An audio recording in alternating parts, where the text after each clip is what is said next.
नमस्कार मित्रों, विकल्प क्लासेस में आपका स्वागत है। हम आज फिर से बीपीएससी टीआरई में जो प्रीवियस ईयर क्वेश्चंस हैं उनका मैथ का सॉल्यूशन लेके आए हैं। तीसरा पार्ट है, 2 पार्ट पहले हम बता चुके हैं। तीसरे पार्ट में देखते हैं। पहला सवाल आपके सामने है, 1 और 50 के बीच कितनी अभाज्य संख्याएं आती हैं? तो 15।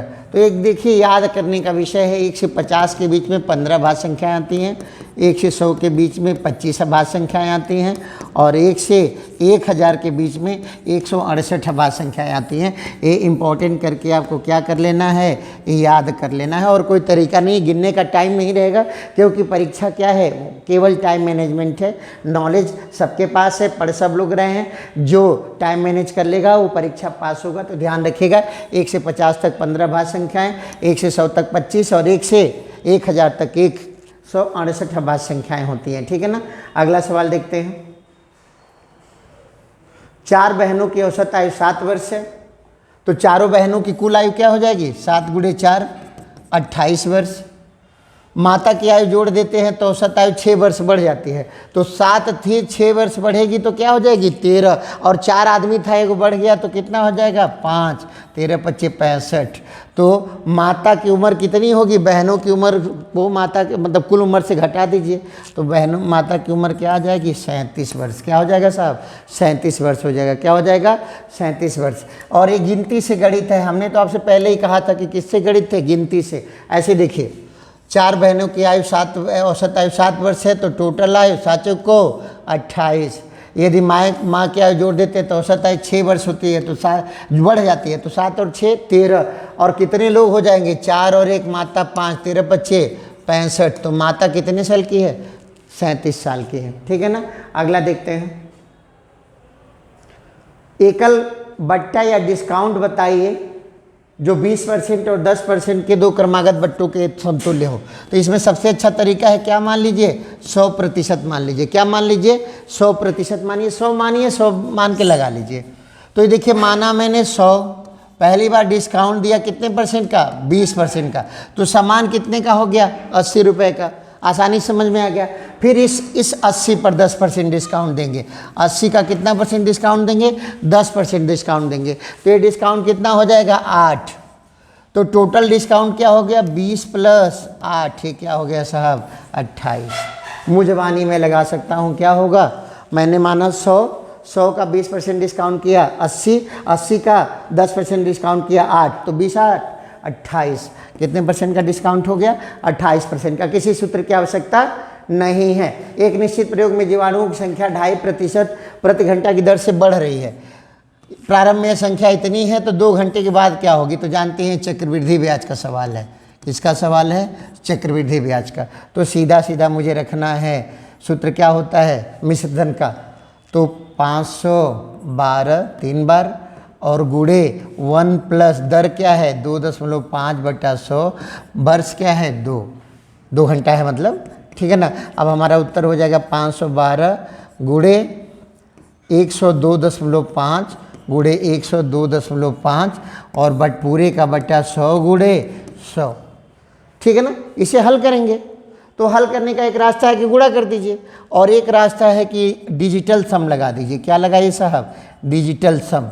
क्या लगाएंगे? डिजिटल सम, यानी डीएस लगा दीजिए। क्या लगा दीजिए? डीएस। डीएस विधि क्या होती है? डीएस विधि में सभी अंकों को जोड़ लेते हैं, जो संख्या दी हुई उन अंकों को जोड़ लेते हैं। 9 से अधिक होता है तो 9 वाला मान, 9 को 0 मान के हटा देते हैं, और वही प्रक्रिया अपनाते हैं। गुणा दिया है तो गुणा कर लेंगे, जोड़ दिया है तो जोड़ कर लेंगे, भाग दिया है तो भाग कर लेंगे, घटाना है तो घटाना कर लेंगे। जैसे देखिए, डीएस इसमें कैसे अप्लाई होगा? जोड़िए, 5 1 6 2 8। इसमें सभी अंकों का योग 8 हो गया, तो इसको 8 मान लेते हैं।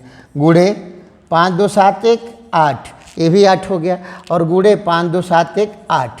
अब यहाँ गुणा है तो गुणा ही करेंगे। अब 8 × 64, तो 8 × 64 हो रहा है, तो 6 4 10, 10 को हम 1 और 0 क्या लिख लेंगे? 1 हो जाएगा। क्या हो जाएगा? 1। और 1 गुणे 8 क्या हो जाएगा? 8। तो इस पूरे प्रश्न का नीचे 1 गुणे 1 1 हो जाएगा, तो इसका कोई मतलब है नहीं। इसका डीएस क्या आया साहब? 8। डिजिट सम क्या आया? 8। अब यहाँ डिजिट सम लगा के देखिए, जिसका 8 आ जाएगा डिजिट सम वही उत्तर होगा। लगाइए, 9 को 0 मान लेते हैं, 7 और 2 9 0 हो गया, और 5 3 8, यही हमारा उत्तर हो जाएगा। आप चाहते तो गुणा भी कर लेते, लेकिन डीएस क्या होता है, कैलकुलेशन को कम कर देता है, डिजिट सम कैलकुलेशन को क्या करता है, कम करता है। तो हमारा उत्तर हो जाएगा, ठीक है ना, ऑप्शन नंबर ए। ठीक ना साहब, आगे देखते हैं। एक मशीन के मूल्य में प्रति वर्ष 20% की ह्रास होती है। ह्रास मतलब गिरावट, ह्रास मतलब क्या, गिरावट। 2 वर्ष पूर्व खरीदा गया था, इसकी कीमत 40,000 है, तो कितने में खरीदी गई थी। तो सेम प्रोसेस, माना कितने में खरीदा गया, यक्स। और यहाँ ह्रास हो रहा है ना, तो फिर चक्रवृद्धि ब्याज ही लगाएंगे। क्या लगाएंगे, चक्रवृद्धि ब्याज वाला नियम। लेकिन यहाँ ह्रास हो रहा है तो प्लस की जगह माइनस लगा देंगे। तो ये हो जाएगा 1 - 20/100 टू पावर 2। इसको हल करेंगे तो x गुड़े 4 गुड़े 4 बटा 5 गुड़े 5। और यह मान ऑलरेडी दिया हुआ है। मान क्या दिया है साहब, 40,000 दिया हुआ है। क्या दिया है, 40,000। अब ये देख लीजिए, x का मान क्या हो जाएगा, 40,000 गुड़े 25 और बटा 4 गुड़े 4।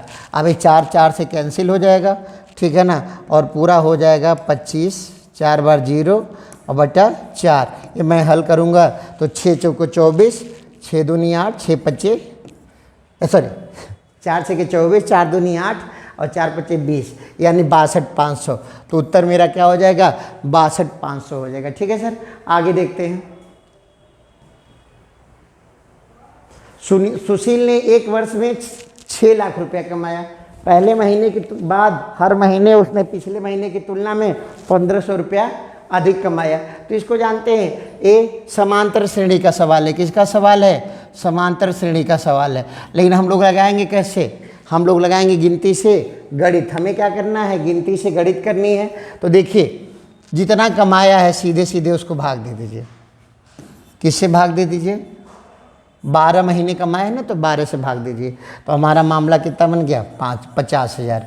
क्या हो गया, 50,000। ये औसत निकला है, ठीक है ना, औसत निकाला गया है। अब 6वें महीने का कैसे निकाला जाएगा, इसमें से हम क्या करेंगे, 1500 का आधा कितना होता है, 750, 750 घटा देंगे तो ये हो गया 49,250। ये 6वें महीने का मान हो जाएगा। किस महीने का मान हो जाएगा, 6वें महीने का मान हो जाएगा।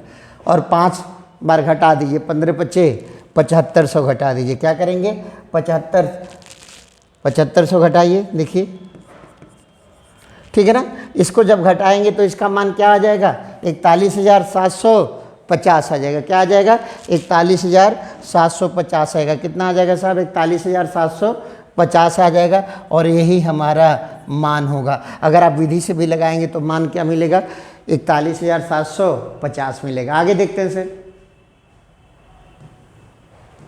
3 क्रमागत प्राकृतिक संख्याएं इस प्रकार हैं कि पहले का वर्ग दूसरे और तीसरे के गुणनफल का योग 191। तो देखिए, पहले का वर्ग और दूसरे और तीसरे का गुणे का योग। तो जानते हैं, बार बार हम कह रहे हैं कि हम लोग क्या हैं, गिनती से गणित। और सबसे आसान तरीका होता है, जब आपको न समझ में आए तो क्या कीजिए, ऑप्शन से लगाइए।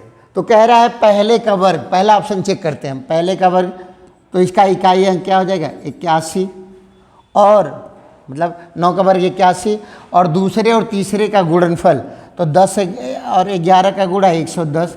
इनको जोड़िए, उत्तर हमारा क्या आ गया, 191। तो संयोग से हमारा पहला ऑप्शन ही क्या हुआ, सही हुआ। सबसे अच्छा तरीका होता है, जब न समझ में आए तो किसे चेक कर लीजिए, ऑप्शन से। और प्रश्न जैसे कहेगा उसी के हिसाब से बढ़ते जाइए।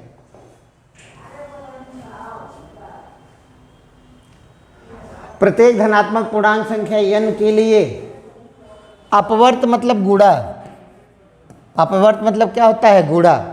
तो n का किसी भी धनात्मक पूर्णांक में, तो n का मान 1 रखिए, 1 रख के देखिए, तो 41 - 14 क्या हो जाएगा, 27।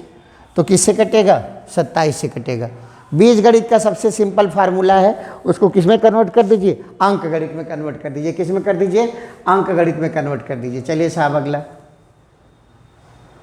एक स्टीमर धारा की दिशा में चलकर 2 बंदरगाहों के बीच की दूरी। देखिए, ये भी सवाल ना देखते ही आप लगा देंगे। इतना ध्यान रखना है कि धारा के साथ चलेगा तो दोनों का चाल का योग हो जाएगा, और धारा के विपरीत चलेगा तो नाव की चाल में से धारा की चाल को क्या कर देंगे, घटा देंगे। इतना नियम होता है, तमाम समीकरण मानते हैं, लेकिन हमारा मानना ये है कि क्वेश्चन बनना चाहिए जैसे भी बने। अब देखिए हम कैसे बना रहे हैं। 7 जाता है तो 4 घंटे में तय करता है, और विपरीत आता है तो 5 घंटे में तय करता है। और धारा की चाल कितनी है साहब, 2 किलोमीटर प्रति घंटा है। तो कह रहा है स्टीमर की चाल क्या होगी। तो स्टीमर की चाल कैसे पकड़ेंगे, मान लीजिए पहला ऑप्शन स्टीमर की चाल है, पहला ऑप्शन क्या है, स्टीमर की चाल है।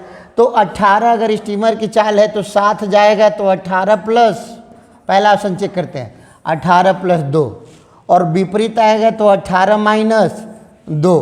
तो ये अगर 7 जा रहा है तो कैसे, कितने घंटे, कितना हो गया 20, और कितने घंटे में, 4 घंटे में। तो 20 चौक को 80 किलोमीटर। अब वापस आ रहा है तो 16, और कितने घंटे में, 5, 16 25 80, 80 किलोमीटर दूरी मैच कर गई। इसीलिए हमारा उत्तर क्या हो गया, स्टीमर की चाल है 18 किलोमीटर प्रति घंटा। अब एकदम देसी भाषा में देखिए, माना स्टीमर की चाल पहले ऑप्शन से करते हैं 18, तो धारा के साथ दोनों जुड़ जाएगा, 18 2 20, 4 घंटे में 80 किलोमीटर, और विपरीत रहेगा 18 में से 2 घटा देंगे, 16 25 80, दूरी बराबर हो गई। और दूरी बराबर हो गई, इसका मतलब मेरा ऑप्शन क्या है, सही है। तो ये कौन सा ऑप्शन हो जाएगा, पहला ऑप्शन हो जाएगा। चलिए साहब, कुछ करने की जरूरत नहीं है। अब देखिए x³ - 10x² + 2x + 3 को x+1 से काटने पर शेषफल क्या मिलेगा। तो x+1 को 0 मान लेते हैं, यही शेषफल का नियम है। शेषफल प्रमेय का क्या है, नियम है। तो x बराबर -1 रख दीजिए, ठीक है ना। जो बच जाएगा वही क्या हो जाएगा, शेषफल रखिए। -1 -10 -2 + 3, ठीक है ना। तो अभी जोड़ करके देखिए,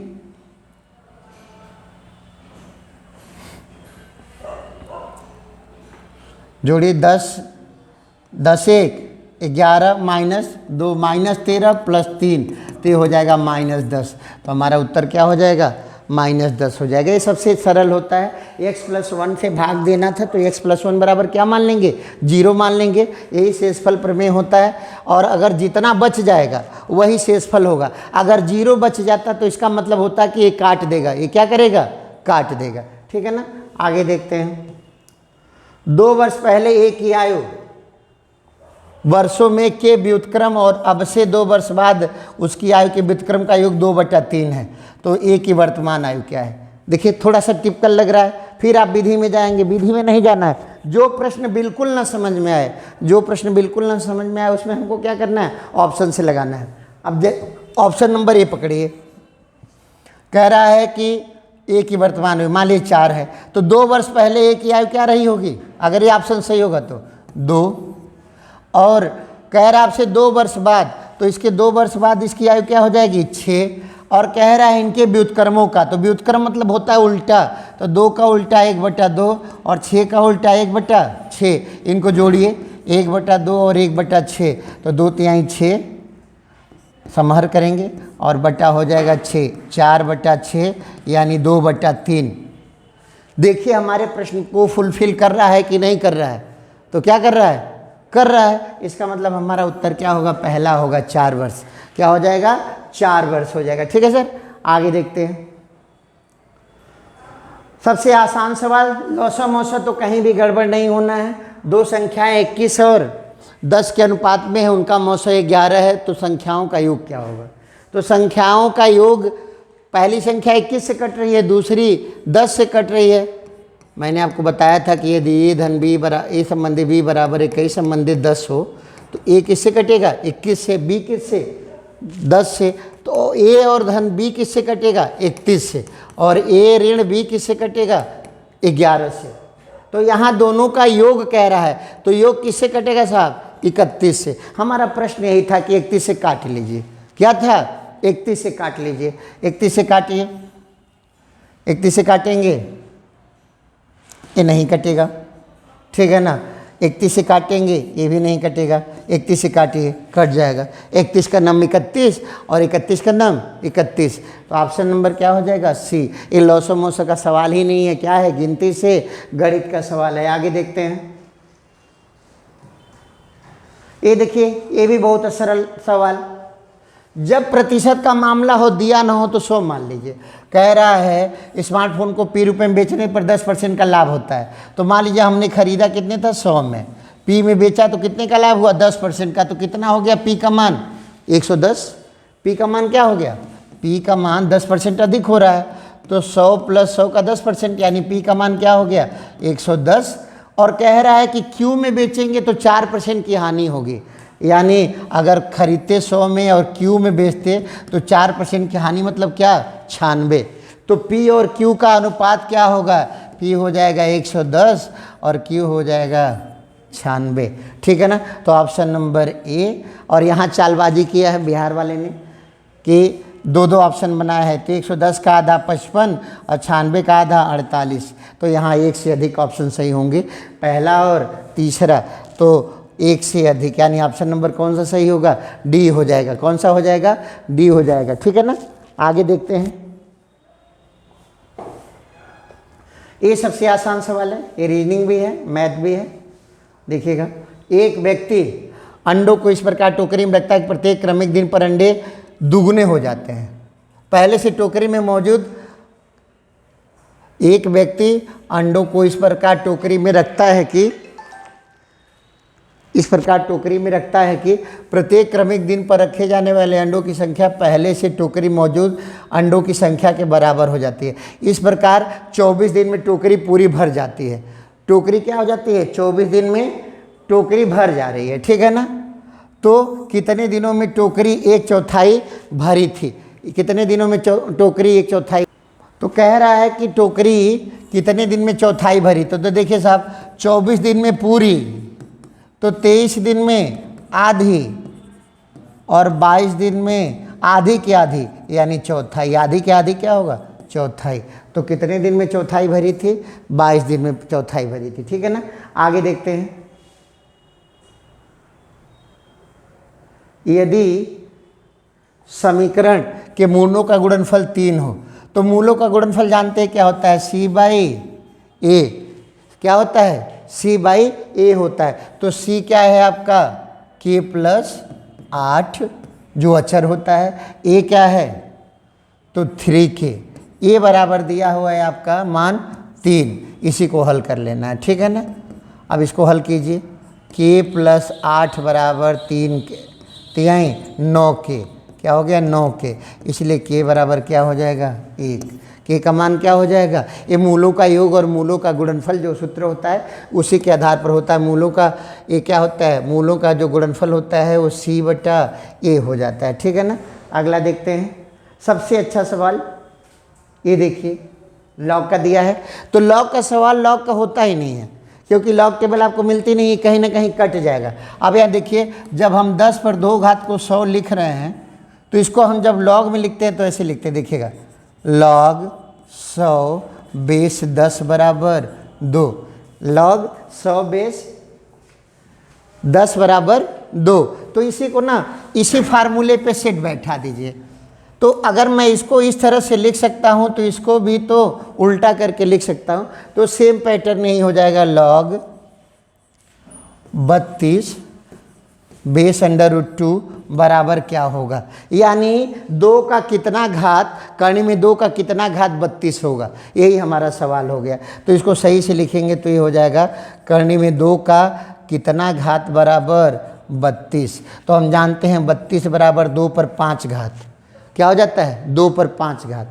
तो ये क्या हो जाएगा, क्वेश्चन मार्क की जगह आ जाएगा कितना घात, 10 घात। कौन सा घात आ जाएगा, 10 घात आ जाएगा। क्या हो जाएगा, 10 घात हो जाएगा। ये लॉग का सवाल है ही नहीं है। क्या है, लॉग का सवाल है ही नहीं है।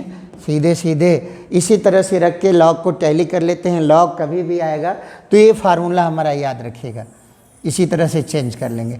ऊपर वाले को नीचे के अनुसार चेंज कर सकते हैं, नीचे वाले को ऊपर के अनुसार चेंज कर सकते हैं। ठीक है ना। आगे देखते हैं, ये देखिए, एक फार्मूला ये होता है कि जब सब प्लस है तो माइनस होवे नहीं करेगा, उत्तर एक लगाने की ज़रूरत नहीं है। जब सब प्लस है तो कभी माइनस आएगा ही नहीं। जब कहीं माइनस का चक्कर नहीं है तो उत्तर हो जाएगा +1।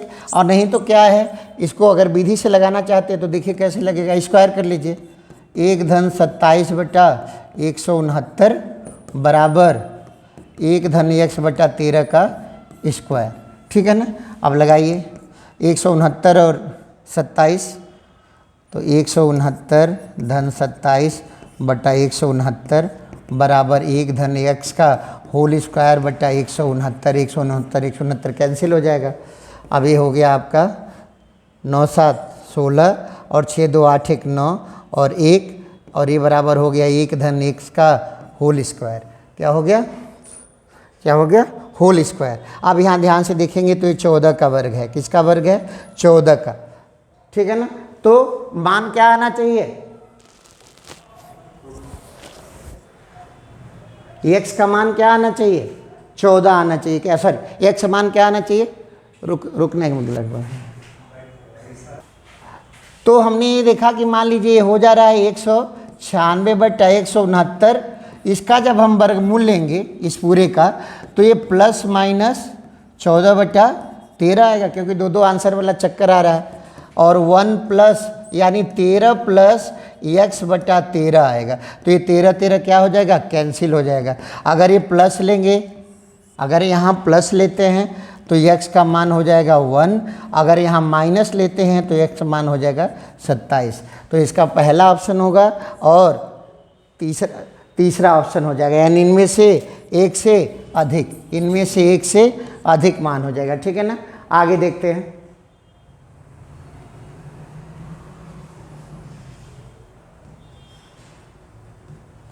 ये सवाल है अगला, 4 पर x पर इतना 10 का मान है। तो जानते हैं इसके लिए सबसे अच्छा तरीका होता है, जब आपको न समझ में आए तो कौन सी गणित लगाइए, ऑप्शन से लगाइए। किससे लगाइए, ऑप्शन से। 0 रखिए, तो 0 रखेंगे x का मान, तो 4 और 4 8 हो जाएगा, ये फुलफिल नहीं करेगा। अब 1 बटा 2 रखिए, तो अगर आप 1 बटा 2 रख रहे हैं तो ये हो जाएगा 4 पर 3 पर 2 और प्लस 4 पर 1 बटा 2, तो 4 पर 3 पर 2 यानी 64 का वर्गमूल और प्लस 4 का वर्गमूल, 64 का वर्गमूल 8 और 4 का वर्गमूल 2, 8 2 10, और हमारा उत्तर क्या आना चाहिए, 10। तो ये क्या कर रहा है, फुलफिल कर दे रहा है। तो हमारा ऑप्शन क्या हो जाएगा, दूसरा हो जाएगा। कौन सा ऑप्शन हो जाएगा, दूसरा ऑप्शन हो जाएगा। चलिए आगे देखते हैं।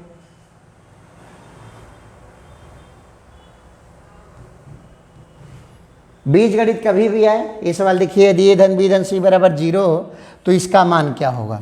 तो बीजगणित को हमेशा किस में कन्वर्ट कर दीजिएगा, बीजगणित को अंक गणित में कन्वर्ट कर दीजिएगा। किस में, अंकों में कन्वर्ट कर दीजिए। ए अपनी इच्छा अनुसार मान सकते हैं, बस ये है कि कंडीशन ये पूरी हो जाए। तो मैंने मान लिया ए बराबर 1, बी बराबर 1 और सी बराबर -2। अब लगा के देखिए, ही मान रखिए, 1 का वर्ग 1 और बी सी का गुणा माइनस, ठीक है ना, प्लस बी का वर्ग 1, फिर क्या माइनस, और सी का वर्ग 4 और नीचे क्या 1।